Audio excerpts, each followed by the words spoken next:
चलो ये सबने लिख लिया होगा। तो हम बात कर रहे थे कंपेयर का। तो कंपेयर में टॉप टू बॉटम क्या होता है? Ionisation enthalpy. लास्ट सेंटेंस क्या नहीं दिख रहा है? Remove outer cell electron. तो टॉप टू बॉटम क्या हो रहा है? टॉप टू बॉटम इलेक्ट्रॉन आसानी से निकल रहा है, इसलिए टॉप टू बॉटम क्या होता है? डिक्रीज। कोई डाउट नहीं होना चाहिए ना इसमें। तो साइज बढ़ेगा तो इलेक्ट्रॉन्स निकालना आसान होगा या डिफिकल्ट होगा?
चलो अब हम नेक्स्ट बात करते हैं। तो अगर हम बात करें कि लिथियम, हम ऐसे ले लें, बोरॉन, कार्बन, नाइट्रोजन, ठीक है, तीन ही लेते हैं। तो सबसे पहले हम देखते हैं कि इसमें से इलेक्ट्रॉन निकालना आसान है। तो नंबर ऑफ ऑर्बिट क्या आ गया? इक्वल। तो इसमें हमें आयोनाइजेशन एंथैल्पी का क्या करना है? कंपेयर करना है। We have to compare ionisation enthalpy. It is clear ना? ओके, देखो यहाँ पर 2 और 3, 2 और 4, 2 और 5, कितने ऑर्बिट आ गया? 2 ऑर्बिट आ गया, 2 ऑर्बिट आ गया, 2 ऑर्बिट आ गया। 2 3 2 4 और 2 5, दो दो ऑर्बिट आ गया। तो मुझे बताओ कि जब ऑर्बिट सेम आते हैं तो कहाँ जाया जाता है? जब ऑर्बिट सेम तो कहाँ जाया जाता है? प्रोटॉन, ठीक है। तो यहाँ 5 प्रोटॉन, यहाँ 6 प्रोटॉन और यहाँ 7 प्रोटॉन। तो मुझे ये बताओ कि प्रोटॉन ज्यादा तो अट्रैक्शन क्या होगा? प्रोटॉन ज्यादा तो अट्रैक्शन क्या होगा? प्रोटॉन ज्यादा तो अट्रैक्शन क्या होगा? मोर या लेस? क्या होगा? मोर प्रोटॉन मोर अट्रैक्शन होगा ना? होगा कि नहीं होगा? ज्यादा अगर प्रोटॉन रहेगा तो अट्रैक्शन क्या होगा? ज्यादा होगा। यस और नो? ऑब्वियस सी बात है, मोर प्रोटॉन। तो if orbit will B same, if number of orbit will same, then if number of orbit will same, then go to proton. More proton,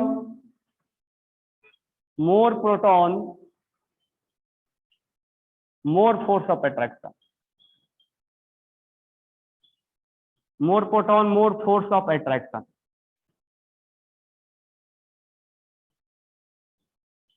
More proton, more force of attraction. जितना ज्यादा proton होगा उतना ही attraction ज्यादा होगा। ये भी समझ सकते हो कि जितना ज्यादा प्रोटॉन होगा उतना ही साइज क्या होगा? कम होगा। यही बोल सकते हो ना कि जितना ज्यादा प्रोटॉन होगा उतना ही साइज क्या होगा? कम होगा। more proton, more force of attraction, या more proton, size will be less. तो ये बोल सकते हो कि लेफ्ट टू राइट साइज क्या होता है, डिक्रीज होता है. ये भी बोल सकते हो कि more proton more force of attraction. तो अगर नंबर ऑफ ऑर्बिट इक्वल आ गया तो कहाँ जाओगे, प्रोटॉन के पास. प्रोटॉन ज्यादा तो फोर्स ऑफ अट्रैक्शन ज्यादा, और फोर्स ऑफ अट्रैक्शन ज्यादा तो उस इलेक्ट्रॉन्स को निकालने में डिफिकल्ट होगा या आसानी होगा, डिफिकल्ट. तो more proton more attraction, then it will be more difficult to remove an electron. तो इस इलेक्ट्रॉन्स को निकालना डिफिकल्ट होगा या इस इलेक्ट्रॉन्स को या इस इलेक्ट्रॉन को. तो हमारा आंसर है इस इलेक्ट्रॉन को. तो नाइट्रोजन में ज्यादा होगा, कार्बन और बोरॉन. ऐसे भी समझ सकते हो कि इसका साइज क्या है, छोटा है. साइज छोटा है तो इलेक्ट्रॉन निकालना मुश्किल तो होगा ही होगा. तो हम बोल सकते हैं कि left to right, left to right, left to right ionisation potential will increase. क्यों इंक्रीज हो रहा है, क्योंकि बिकॉज साइज विल डिक्रीज. ये भी लिख सकते हो, because size will decrease. Left to right अगर हम जाते हैं तो आयोनेशन पोटेंशियल इंक्रीज होगा. क्यों, क्योंकि साइज डिक्रीज हो रहा है. और नहीं तो बोल सकते हो कि प्रोटॉन बढ़ रहा है, प्रोटॉन बढ़ने से अट्रैक्शन बढ़ रहा है. समझ में आ गया. नवजोत, निहारिका, वालिद, अथर्व,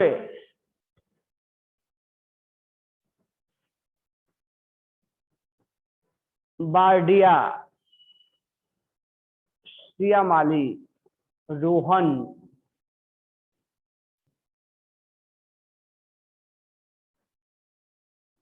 तन्वी. चलिए, तो क्या समझे, लेफ्ट टू राइट साइज क्या होता है, बताओ, बिना देखे बताओ. लेफ्ट टू राइट साइज क्या होता है, डिक्रीज होता है. तो डिक्रीज होता है तो इलेक्ट्रॉन्स निकालना मुश्किल है या आसान है, मुश्किल है आसान है, मुश्किल है, डिफिकल्ट है. तो जब डिफिकल्ट होगा तो एनर्जी ज्यादा लगेगा या कम लगेगा, ज्यादा लगेगा. दिमाग में रखोगे कि रटोगे.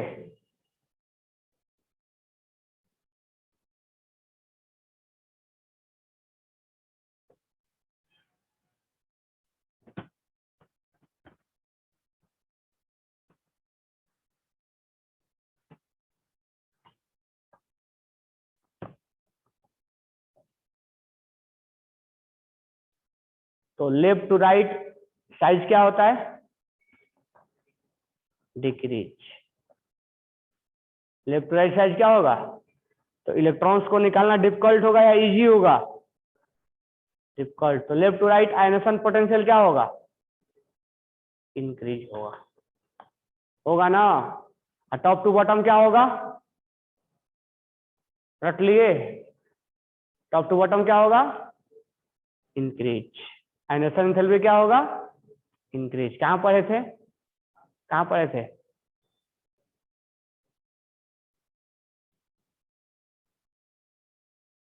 कहां पढ़े थे, कहां पढ़े थे,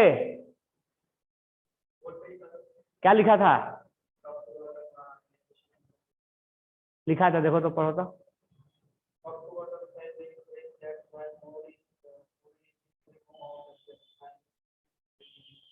will increase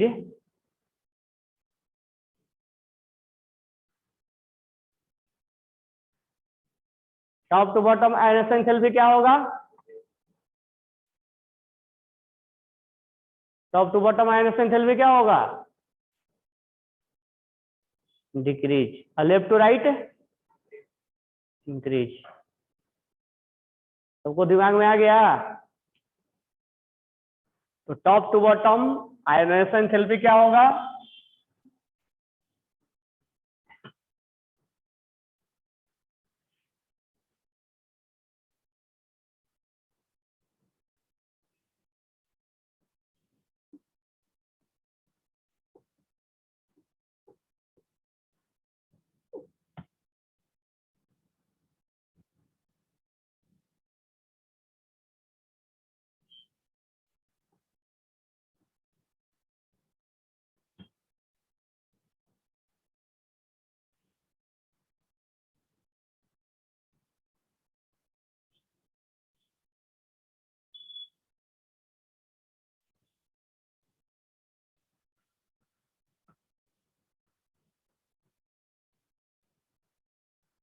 तो लिख लेना टॉप टू बॉटम और left to right. Left to right क्या होगा, आयोनाइजेशन एंथैल्पी जो होगा वो इंक्रीज होगा, और टॉप टू बॉटम क्या होगा, आयोनाइजेशन एंथैल्पी जो होगा वो डिक्रीज होगा।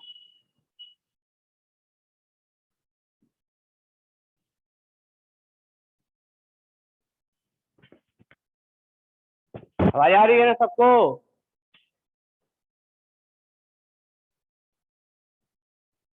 चलिए लिखिए।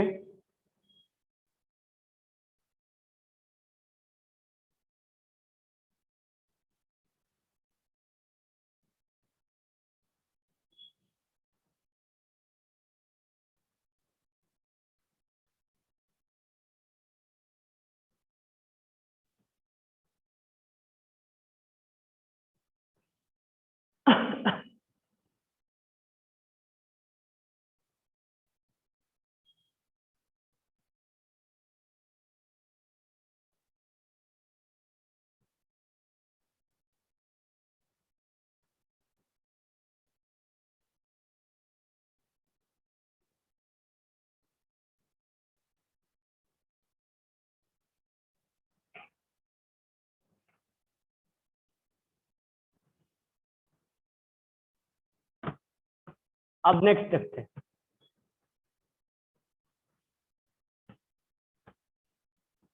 अब नेक्स्ट हम ध्यान देते हैं, मान लो हमसे पूछा गया कि अल्मुनियम, अल्मुनियम प्लस और अल्मुनियम प्लस 2, इसमें से हमें देखना है कि किसमें से इलेक्ट्रॉन निकालना आसान है। ठीक है, तो इसमें से हम देखेंगे कि इसमें इलेक्ट्रॉन निकालना आसान है। तो सबसे पहले क्या निकालेंगे, नंबर ऑफ ऑर्बिट। तो इसमें कितने इलेक्ट्रॉन है, 13 electron, 12 electron, 11 electron.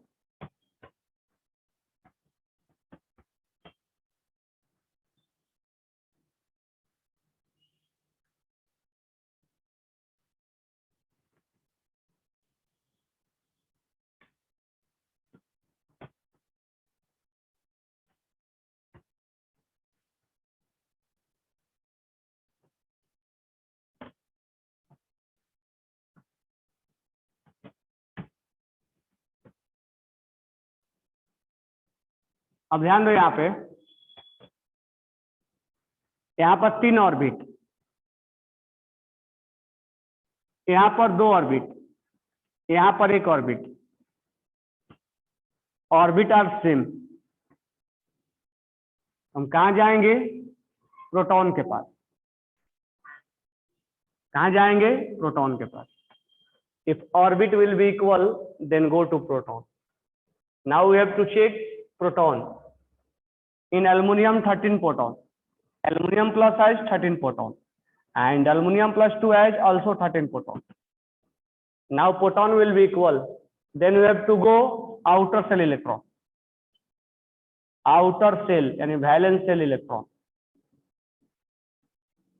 and in aluminum outer shell has 3 electron, 3 kg, outer shell has 2 electron, 2 kg, and outer shell has 1 electron, 1 kg. तो मुझे बताओ 1 kg को ज्यादा खींचेगा या 3 kg को? 1 kg को ज्यादा खींचेगा 3 kg को? तो अट्रैक्शन किस में ज्यादा होगा, फोर्स ऑफ अट्रैक्शन किस में ज्यादा होगा? जिसमें वैलेंस इलेक्ट्रॉन क्या होंगे, वैलेंस इलेक्ट्रॉन क्या होंगे, कम। जितना वैलेंस इलेक्ट्रॉन कम होगा उतना अट्रैक्शन क्या होगा, ज्यादा। यानी जितना वैलेंस इलेक्ट्रॉन कम होगा उतना ही अट्रैक्शन क्या होगा, ज्यादा। अट्रैक्शन ज्यादा होगा तो इलेक्ट्रॉन्स को निकालना इजी होगा या डिफिकल्ट होगा, इजी होगा या डिफिकल्ट होगा, क्या होगा है?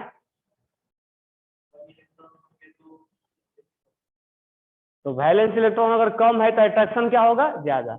तो ज्यादा होगा तो हम इलेक्ट्रॉन्स को आसानी से निकाल नहीं पाएंगे, और जब निकाल नहीं पाएंगे तो एनर्जी क्या करना पड़ेगा, ज्यादा देना पड़ेगा। तो रटना नहीं है कि वैलेंस इलेक्ट्रॉन को, इसको सोचना भी है। एक होता है रट लिए कि ये कम तो वो ज्यादा, तो वैसे दिमाग नहीं काम करना है, उसको सोचना है कि ऐसा क्यों हो रहा है। तो अगर वैलेंस इलेक्ट्रॉन कम है तो अट्रैक्शन ज्यादा होगा, अट्रैक्शन ज्यादा होगा तो इलेक्ट्रॉन को निकालना मुश्किल होगा, इलेक्ट्रॉन को मुश्किल होगा तो आयनेशन एंथैल्पी ज्यादा होगा। यानी कि रट लिए कि जितना कम इलेक्ट्रॉन उतना आयनेशन एंथैल्पी ज्यादा, रट रट के क्वेश्चन बना रहे हो, जब 2 दिन बाद भूल जाओगे। इसीलिए समझने के पीछे पढ़ना है कि कैसे उस चीज को समझे। कंसेप्ट का मतलब क्या होता है, उसको हम कितना ग्रिप बना रहे हैं, अंडरस्टूड कितना कर रहे हैं। हम बोल सकते हैं कि आउटर सेल में जितना कम इलेक्ट्रॉन उतना ही फोर्स ऑफ अट्रैक्शन क्या होगा, ज्यादा। ज्यादा होगा तो आयनेशन एंथैल्पी क्या होगा, ज्यादा। यानी less number of electron more force of attraction, और more force of attraction there will be more difficult to remove outer cell electron, or more difficult, then more ionization enthalpy will be applied। तो इसमें ionisation enthalpy क्या हो जाएगा। अब तुम एक चीज और मैं बता दे रहा हूं कि देखो, मैं तुम्हें क्या बताया हूं कि अगर न्यूट्रल एटम है और केटायन, तो साइज क्या होता चला जाएगा, साइज छोटा होता चला जाएगा ना। साइज किसका बड़ा होगा, जितना ज्यादा केटायन होता है उतना ही साइज क्या होता है, छोटा होता चला जाता है।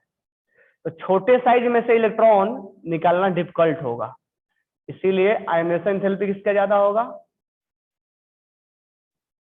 साइज पे भी बता सकते हैं और इस पे भी बता सकते हैं, लेकिन साइज को केवल सोचना है, ऐसे हमें दिमाग लगाना है।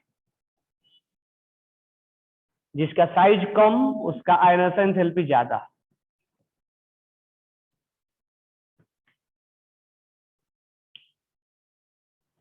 साइज पे भी सोच सकते हो, मतलब और ऐसे भी सोच सकते हो, तुम्हारे ऊपर है तुम कैसे सोच रहे हो, लेकिन बेटर ये रहेगा कि इस पे सोचो हर बार तुम, क्योंकि अभी इलेक्ट्रॉन की एंथैल्पी भी पढ़ना है। तुम ये सोचोगे ना तो फिर इस पे क्या होगा ना कि इलेक्ट्रॉन की एंथैल्पी तुम्हें फिर हार्ड होने लगेगा। इसलिए जितना चीज तुम्हें सोचवा रहा हूँ वैसे वैसे ही सोचो, अपने मन से जो मर्जी करो वो मत सोच लेना।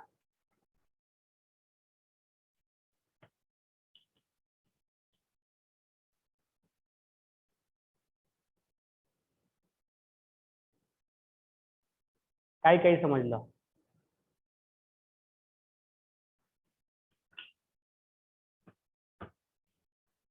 कई कई समझे।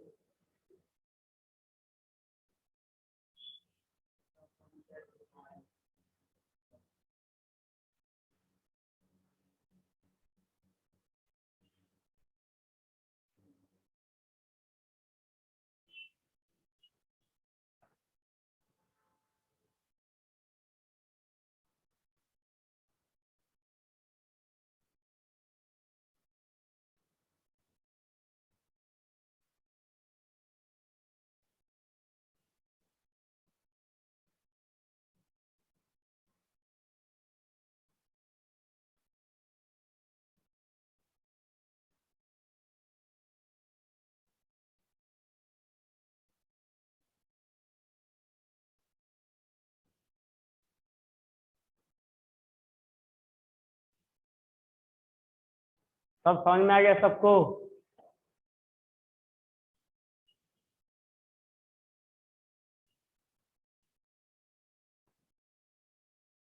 विदाउट नहीं है ना। तो अब क्या पढ़ना है, एक्सेप्शन। नाउ राइट दी हेडिंग। अब हम फर्स्ट पॉइंट पढ़ लिए, सेकंड पॉइंट पढ़ लिए, अब हम थर्ड पॉइंट पढ़ेंगे, आयोनाइजेशन, सॉरी, एक्सेप्शन इन। और ये सब लिखे हो ना, ये सब लिखे हो ना कि नहीं लिखे।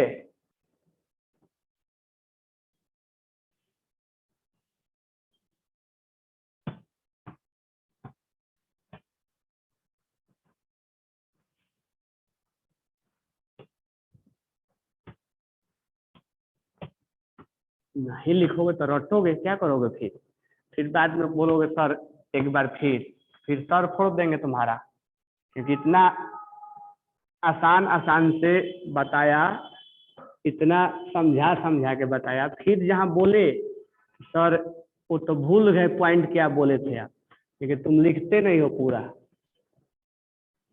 चलो हम बात करेंगे exception.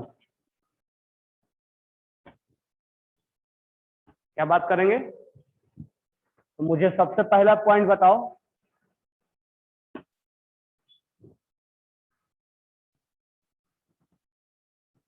Exception is ionization potential या एंथैल्पी। सबसे पहला बताओ मुझे कि इलेक्ट्रॉन्स लूज करने की क्या जरूरत पड़ गई? हम इलेक्ट्रॉन्स लूज क्यों करवाते हैं? क्या जरूरत पड़ गया इलेक्ट्रॉन्स लूज करवाने की?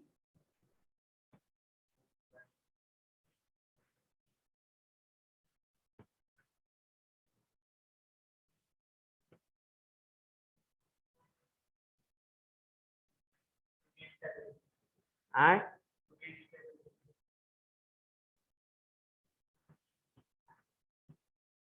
तो इलेक्ट्रॉन्स लूज करवाने की इसलिए जरूरत पड़ गई कि हम स्टेबिलिटी गेन करवाते हैं ना। अब मान लो पहले से ही स्टेबल है वो, अगर वो पहले से स्टेबल है, पहले से क्या है? स्टेबल है। तो मेरे को ये बताओ अगर वो पहले से स्टेबल है तो उसको इलेक्ट्रॉन्स निकालने की कोई जरूरत है क्या? नहीं। जो चीज पहले से स्टेबल है उसमें से इलेक्ट्रॉन्स निकालने की जरूरत है क्या? नहीं। अगर तुम उसमें से इलेक्ट्रॉन्स निकालोगे तो क्या बोलेगा कि हमसे इलेक्ट्रॉन्स मत निकालो, हम तो पहले से स्टेबल है। तो हम बोलेंगे नहीं, हम तुमसे जबरदस्ती निकालेंगे, तुम्हें स्टेबल होने या नहीं से मतलब हमें नहीं है। तो बोलेगा ठीक है निकालो, हमें एनर्जी लेकिन ज्यादा देना पड़ेगा। ठीक है। तो वही एक्सेप्शन में हम इसी पॉइंट पे बात करेंगे कि जो पूरे पीरियोडिक टेबल में इनर्ट गैस होता है, इनर्ट गैस जैसे helium, neon, argon, krypton, xenon, radon, ये जितने भी होते हैं, ये इनका कॉन्फ़िगरेशन स्टेबल होता है, स्टेबल कॉन्फ़िगरेशन होता है। अगर तुम इसमें से इलेक्ट्रॉन निकालना चाहोगे तो फिर ये अनस्टेबल बन जाएगा। इनका ऑक्टेट ऑलरेडी कंप्लीटेड होता है, इसका डुप्लेट कंप्लीट होता है और इस सबका ऑक्टेट कंप्लीटेड होता है। तो ये अपना क्यों इलेक्ट्रॉन निकालने देना चाहेगा? इसीलिए इसमें से इलेक्ट्रॉन निकालना डिफिकल्ट हो जाता है। तो inert gas has the highest ionisation enthalpy in whole periodic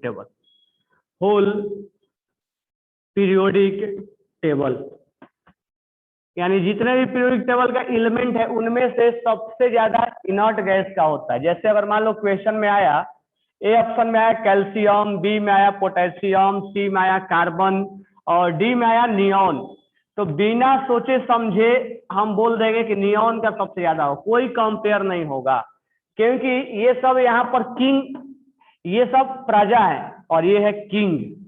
तो आयोनाइजेशन एंथैल्पी में किंग है, यानी इनर्ट गैस को हम किंग बोलते हैं इनर्ट गैस में। और किंग का कंपेयर कॉमन पीपुल से नहीं होता है, क्योंकि ये ऑलरेडी स्टेबल होता है और इसमें से इलेक्ट्रॉन्स निकालना मुश्किल हो जाएगा, ये काफी डिफिकल्ट हो जाएगा। तो इनर्ट गैस का सबसे ज्यादा, अगर 4 ऑप्शन में से एक भी ऑप्शन इनर्ट गैस है तो इनर्ट गैस का हो जाएगा, क्योंकि ये किंग है, स्टेबल है। लेकिन अगर किंग और किंग में कंपेयर किया जाए तो ये सब के सब किंग है, helium, neon, argon, krypton, xenon, radon. King में कंपेयर किया जाए तो हम जानते हैं कि टॉप टू बॉटम क्या होता है? डिक्रीज। तो टॉप टू बॉटम डिक्रीज ही करेगा, यानी किंग में अगर कंपेयर करोगे तो टॉप टू बॉटम क्या होगा? डिक्रीज। टॉप टू बॉटम, क्योंकि जिसका साइज कम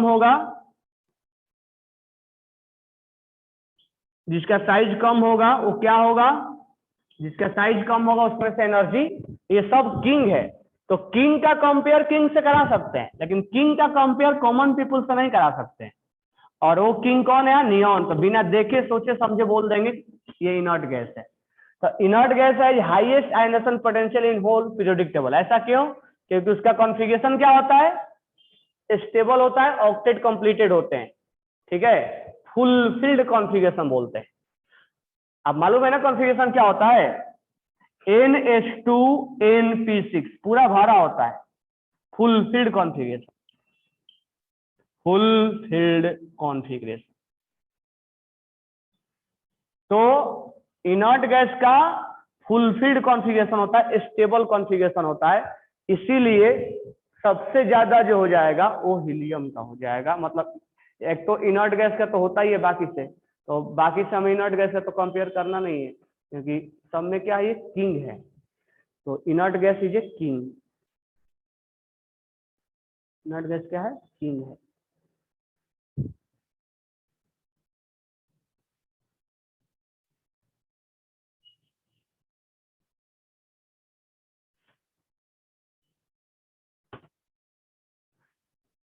एक गधे संस्कार गंभीर, but they are gas so their electron are free. एकदम दिमाग के पैदल हो क्या? आए दिमाग के पैदल हो? भूसा भरा है क्या दिमाग में? गैस है तो इसका इलेक्ट्रॉन फ्री रहेगा।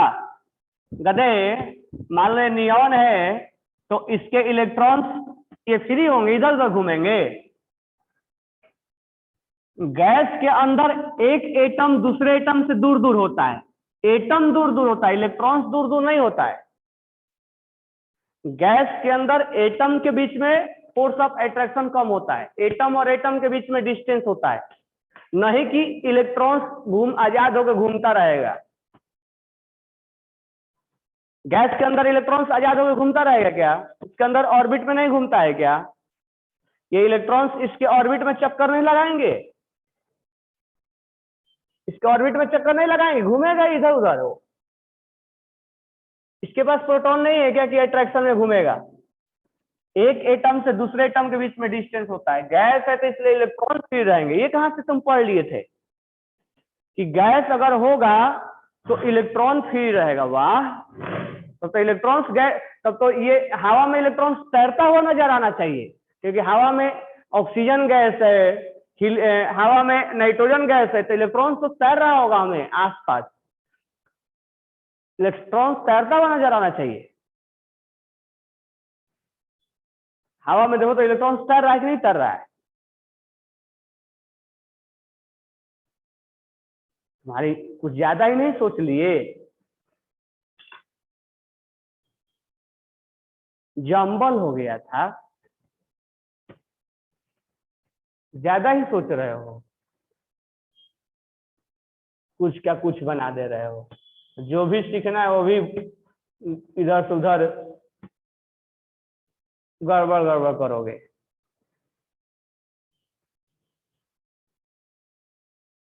गैस के अंदर एक एटम से दूसरे एटम के बीच के मॉलिक्यूल्स के बीच का फोर्स ऑफ अट्रैक्शन कम होता है, इसलिए वो फ्रीली घूमता है, एटम घूमता है। ये नहीं कि उसका इलेक्ट्रॉन अपने ऑर्बिट को छोड़ के घूम रहा है। अब हीलियम है तो हीलियम के पास 10 इलेक्ट्रॉन है तो 200 इलेक्ट्रॉन से वो घूम, तो एटम ही डिस्ट्रॉय हो गया।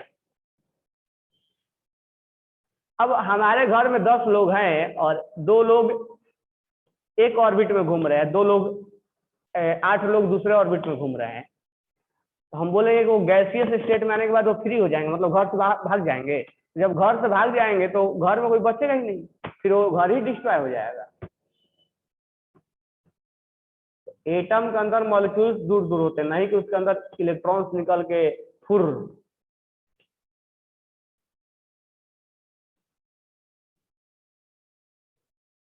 Sir then we will lose 8 electron. हम लूज 8 इलेक्ट्रॉन के लिए बारे में बात किए हैं। इसका तो ऑक्टेट ऑलरेडी कंप्लीट है। एक इलेक्ट्रॉन को लूज करवाने में जो एनर्जी दिया जाता है, removal of outer shell electron, एक इलेक्ट्रॉन को रिमूव करने में। 8 इलेक्ट्रॉन को क्यों रिमूव करवाओगे? ये तो ऑलरेडी इसका ऑक्टेट कंप्लीट है, इसे कराने की कोई जरूरत ही नहीं है। लेकिन कोई बोला कि कराना है कोई बोला कि कराना है, हमें ऑक्टेट कंप्लीट से मतलब है, तब बोला जाएगा कि नहीं ये किंग है, क्योंकि इसका ऑलरेडी ऑक्टेट क्या है, कंप्लीट है। करवाना है तो एक इलेक्ट्रॉन्स को भी निकालना इसमें क्या होगा, डिफिकल्ट होगा। क्यों डिफिकल्ट होगा, क्योंकि इसमें ऑक्टेट क्या है, इसका कंप्लीटेड है। 8 इलेक्ट्रॉन्स क्यों निकालोगे, एक ही इलेक्ट्रॉन्स निकालने में एनर्जी बहुत ज्यादा देना पड़ेगा, तो 8 इलेक्ट्रॉन्स की क्या जरूरत है। क्या समझे,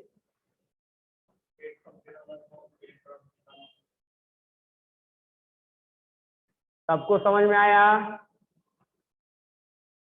तो 4 ऑप्शन में एक भी ऑप्शन अगर इनर्ट गैस होगा तो क्या होगा, 4 ऑप्शन में एक भी ऑप्शन अगर इनर्ट गैस होगा तो क्या होगा, इनर्ट गैस का होगा ना। क्यों, ऑक्टेट क्या होता है, कंप्लीट, वो किंग है। तो 4 ऑप्शन में एक ऑप्शन अगर 3 ऑप्शन कोई और दिया जाए और एक ऑप्शन इनर्ट गैस दे दिया जाए तो किसका ज्यादा होगा, इनर्ट गैस, क्योंकि वो स्टेबल कॉन्फ़िगरेशन है, उसमें से निकालना मुश्किल है, ऑलरेडी उसका ऑक्टेट क्या है, कंप्लीटेड है।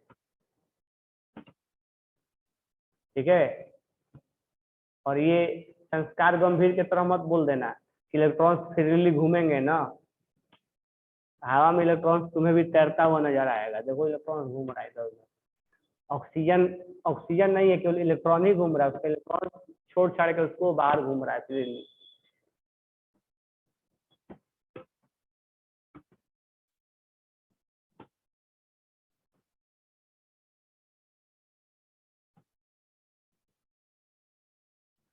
चलो कोई डाउट नहीं होना चाहिए। आप नेक्स्ट एक्सेप्शन कल पढ़ाएंगे। कोई डाउट यहाँ तक किसी को, have you any doubt, then tell me.